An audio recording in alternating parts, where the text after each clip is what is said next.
Welcome to Manny's TV Talk, where we will talk about all of our favorite reality TV shows and news surrounding them. Grab a snack, a drink, and get comfortable because this starts now. Weaponize against each other. Okay, but it's okay to weaponize against me and my husband. The rules can't change because it's social media. The line is always Hey everybody, welcome. Today we're going to be talking about the new episode of The Real Housewives of Potomac. That's season 8, episode 8. Dang, I feel like it's been forever since we talked about Potomac. So we are still in Austin, Texas. By the way, let me say this. I've seen a lot of people diss the ladies because they were in Texas. Don't do that, okay? As a Texan, our state is pretty great, okay? Leave us alone, y'all.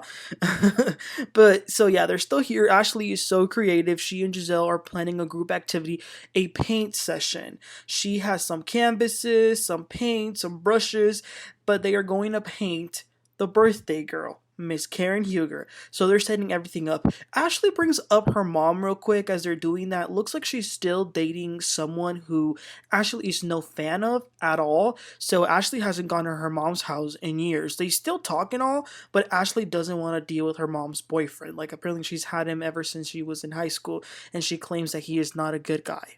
So in the meantime, the other girls are out by the pool, ordering some stuff, having a good time at the resort.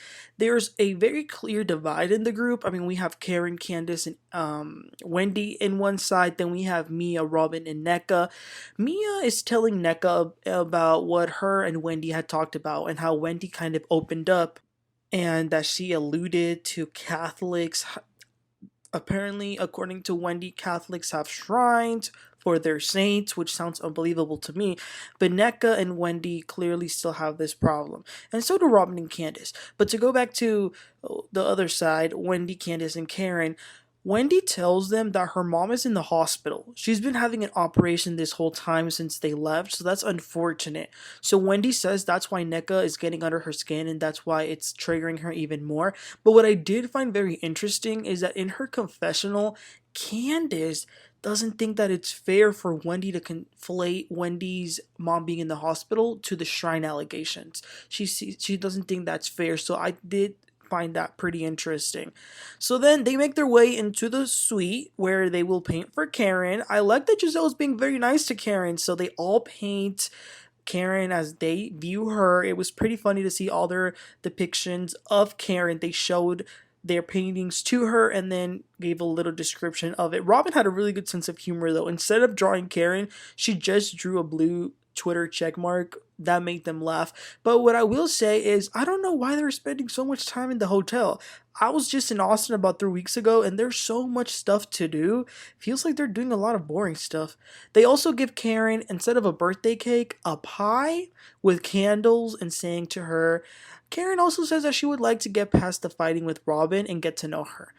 So then they leave because they will be heading out to have some dinner and then go to the club where there's going to be a drag show. So that's what they're going to do. And they do that, they get ready, and then they head out. The restaurant they were in was beautiful. Mia, she is saying that she's going to have a good time tonight and maybe do the splits later. I think that Mia, when this was being filmed, I think she was suffering a lot. And I think that she was kind of just putting a happy face in front of these people. But you can tell that she's going through some stuff. But overall, the energy was great. They were ordering until Ashley.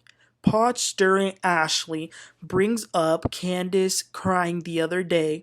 Candiace was crying about her and Robyn not being in good terms, but Ashley wants to bring it up and say that Candiace is making no sense by crying about their friendship with her and Robyn, but at the same time bashing her publicly. First of all, what does that even have to do with Ashley, right?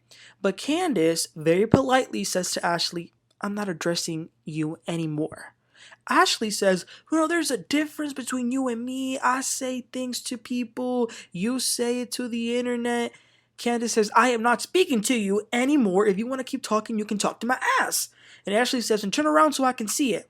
Wendy then jumps in trying to calm things down and kind of mediate. So she asks Robyn if there's anything that can happen for her to be okay with Candiace, and Robyn says no.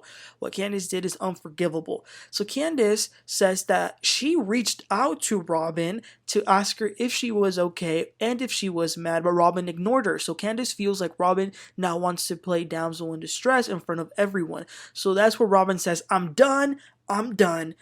She then makes a blanket statement and says that none of them should use social media to weaponize each other. Then Candiace says, but it is okay for y'all to use stuff against my husband. Then she pounds on the table and says, the line is always moving with y'all. I think Candiace's feelings are very valid here. Robyn then gets up and walks out, and then she goes to sit somewhere by herself, and she FaceTimes Juan. But it's interesting that Juan refused to go on FaceTime. That's suspicious. That's weird.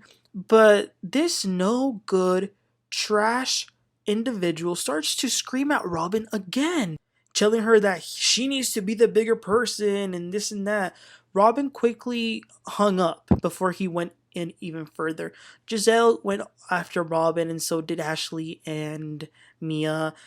I mean, Mia wants to be accepted by the Green Eye Bandit so bad. So then they go back to the table, and Ashley and Gizelle had agreed on giving Karen a lap dance, and Ashley was going to kiss her. So they did that. But as Ashley was trying to kiss Karen, Candiace was whispering that Karen should be careful because Ashley might have some STDs, and she starts to go down the line of those diseases. They then go to the club with the drag show. Even though Candiace told Ashley to go on a separate car, Ashley still went on the same car just on purpose to get under Candiace's skin. But they are having a good time when they're at the club, at the show. They're dancing, they're watching the drag queens, and they're throwing some money. Then they have a little game, so they bring up the ladies to do some challenges, and they say, let's see you do your best runway walk. And Wendy was doing the most, I don't blame her. She was having fun. And Nneka was giving her some thumbs down. I don't know why everybody's making that into such a big deal. I mean, it's just thumbs down, calm down. But anyway, the other ladies do their thing too. They were all feeling themselves. Mia, Ashley, Karen. Karen was actually crawling, so they had some fun towards the end. But that was it for the episode, you guys. Pretty underwhelming, I will say.